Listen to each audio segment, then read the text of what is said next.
ವಾಟ್ಸ್ಆಪ್ನಲ್ಲಿ 2-3 ದಿನಗಳಿಂದ ಒಂದು photo viral ಆಗುತ್ತಿದೆ. ದೇವಸ್ಥಾನದ ಮೇಲೆ ನಡೆದ ಈ ಪವಾಡವೇನೋ, ಈ ದೇವಸ್ಥಾನ ಎಲ್ಲಿರುವುದೋ, ಅಲ್ಲಿ ನಡೆದಿದ್ದಾದ್ರೂ ಏನು ಅಂತ ಸಂಪೂರ್ಣ ಮಾಹಿತಿ ತಿಳಿದುಕೊಳ್ಳುವ ಮುನ್ನ ನೀವಿನ್ನೂ ನಮ್ಮ ಚಾನೆಲ್ಗೆ ಸಬ್ಸ್ಕ್ರೈಬ್ ಆಗಿಲ್ಲ ಅಂತಂದ್ರೆ ಈ ಕೂಡಲೇ ಸಬ್ಸ್ಕ್ರೈಬ್ ಆಗಿ ಹಾಗೂ ಪಕ್ಕದಲ್ಲಿರುವ ಬೆಲ್ ಬಟನ್ ಅನ್ನು ಕ್ಲಿಕ್ ಮಾಡಿ ಮತ್ತು ಈ ವಿಡಿಯೋವನ್ನ ಲೈಕ್ ಮಾಡೋದನ್ನ ಮಾತ್ರ ಮರಿಬೇಡಿ. ನೀವು ತುಂಬಾ ಪವಾಡಗಳನ್ನು ಅಚ್ಚರಿಗಳನ್ನು ಟಿವಿಗಳಲ್ಲಿ ನೋಡೇ ಇರ್ತೀರಾ. ಉದಾಹರಣೆಗೆ ಕೇರಳದ ಅಯ್ಯಪ್ಪ ಸ್ವಾಮಿ ದೇವಸ್ಥಾನದಲ್ಲಿ ಮಕರ ಸಂಕ್ರಾಂತಿಯ ದಿನ ಜ್ಯೋತಿ ಕಾಣುವುದು. ಅದೇ ರೀತಿ ಭಾರತದ ಹಲವು ದೇವಸ್ಥಾನಗಳಲ್ಲಿ ಈ ರೀತಿಯ ಘಟನೆಗಳು ನಡೆಯುತ್ತಲೇ ಇರುತ್ತವೆ. 2-3 ದಿನಗಳಿಂದ ವೈರಲ್ ಆಗುತ್ತಿರುವ ಈ ಫೋಟೋ ನೋಡಿದ್ರೆ ನಿಮ್ಗೇನನ್ಸುತ್ತೆ?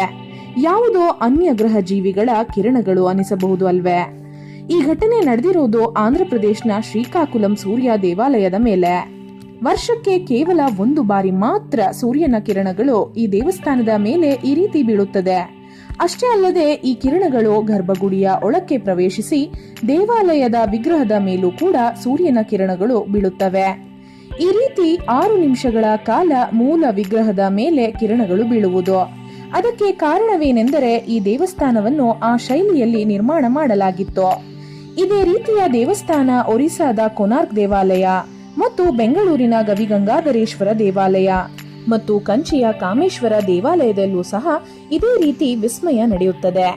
ಇದನ್ನು ಕಣ್ತುಂಬಿಕೊಳ್ಳಲು ಸಾವಿರಾರು ಭಕ್ತರು ಅಲ್ಲಿಗೆ ಬರುತ್ತಾರೆ. ನಮ್ಮ ಸನಾತನ ಧರ್ಮದ ಹಲವು ದೇವಾಲಯಗಳಲ್ಲಿ ಈ ರೀತಿಯ ವೈಶಿಷ್ಟ್ಯತೆಗಳು ತುಂಬಿರುತ್ತವೆ. ನೀವು ಕೂಡ ಈ ರೀತಿಯ ಅಚ್ಚರಿಯ ದೇವಸ್ಥಾನಗಳನ್ನು ಯಾವತ್ತಾದ್ರೂ ನೋಡಿದ್ದೀರಾ? ಎಸ್ ಆರ್ ನೋ ಅಂತ ನಮಗೆ ಕಮೆಂಟ್ ಮಾಡಿ ತಿಳಿಸಿ. ಹಾಗೆ ಈ ವಿಡಿಯೋವನ್ನ ತಪ್ಪದೇ ಎಲ್ಲರಿಗೂ ಶೇರ್ ಮಾಡಿ. ಧನ್ಯವಾದಗಳು.